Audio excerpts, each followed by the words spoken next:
My name is Chidima Shoniro. I teach in Corona Secondary School, Abara, Ogun State, Nigeria. I'm a Nigerian. I teach geography and global perspectives. It's very exciting because global perspective is something we are all living with. It's something happening all over the world.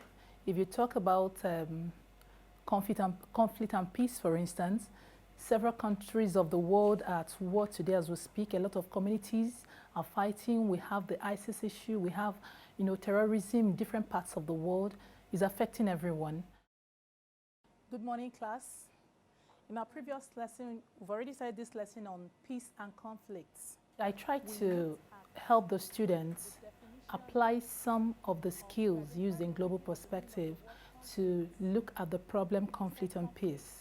You saw them doing collaboration, using group work, working together to find a solution. They were given individual case studies, the previous class we had. So they went back, researched on that case study. It was their findings that they were trying to put together during that group work. So we teach them to collaborate, we teach them research skills, how to actually go about, find out solutions to problems, raise questions, and use those questions to provide answers or possible solutions to that particular problem. So the conflict and peace, I told them, today we focused on the local or national perspective. In the previous class, we talked about the individual perspective, how they solve conflicts within themselves and all that. So today we're looking at some of the communities around us in our country that are in conflict before we move on to the wider community. We have President Obama, the President of America. If another country is attacking America, he has a decision to make. Since he's the president, he's the one who makes the final decision. He has to decide if he's going to send the troops to attack the country or if they are going to stay back. Whatever decision he makes, it's going to affect the whole of America and other countries because it can start a war, it can get people angry, and America is one of the biggest forces in the world, so anything they do affects others. Okay, thank you very much. Aguleri-Muleri conflict. Now that group work was for them to put down their ideas on paper using multimedia, mind map, whatever they wanted to do. You like one of the groups, some people they were drawing pictures, some were using charts to represent what they have in mind. So in global perspective, we try to use the 21st century skills. We try to make students use these skills when they work, like collaboration, critical thinking, creativity, oral communication, whatever. They just bring out the real person in them. We just guide them while they do most of the work themselves. So I'd like to see how you summarize your research in your individual groups. Right. Conflict between. Just write agrarian or we'll just write points. No, we'll just write points here, then in the explanation, that's when we'll just say everything. And I want any points. And first point, yeah, the topic. Yeah. Then in turn, when you have problems, conflict with other people, then we have the local or national conflicts, and then the global or international conflicts. For our local and national conflicts, we worked with your case studies. The Aguleri-Umuleri case study in Anambra State and the Ife-Modakeke case study of Osun State. Now, with all this, don't you think there's need to call for peace? There's need to resolve these conflicts so that children can go to school? Because with this kind of conflict, don't forget, they can't sit in classes like you. Assuming there's war going on here, you won't be sitting down here having this class. So the educational sector will be affected. The role of a teacher in global perspective is that of a facilitator. The teacher guides.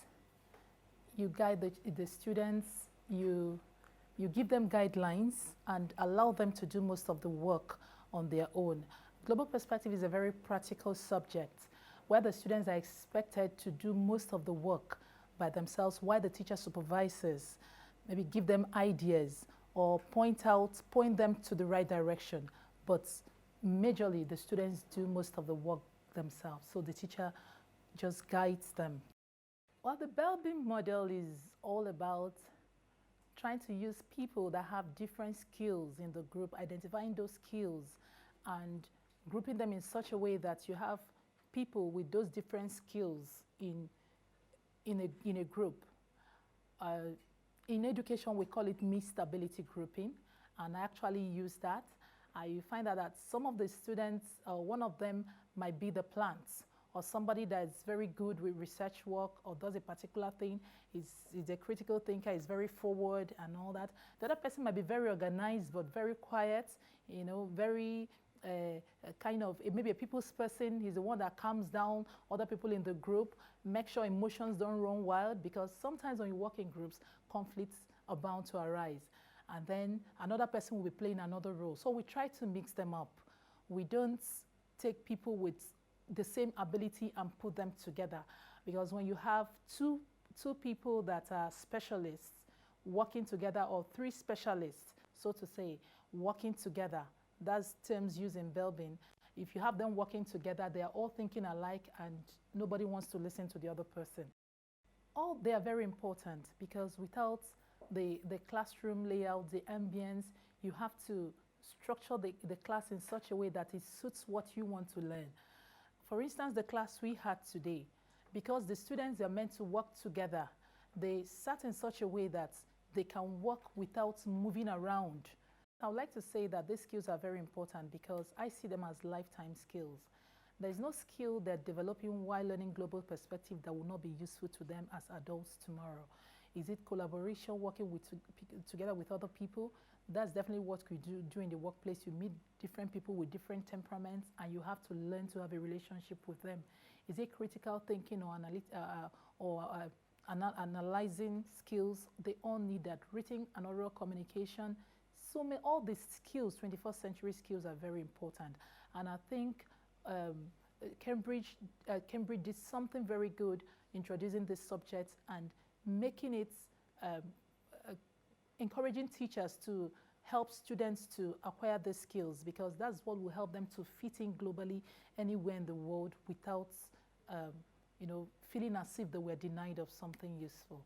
So I think it's just going to help them to be all-round global citizens at the end of the day.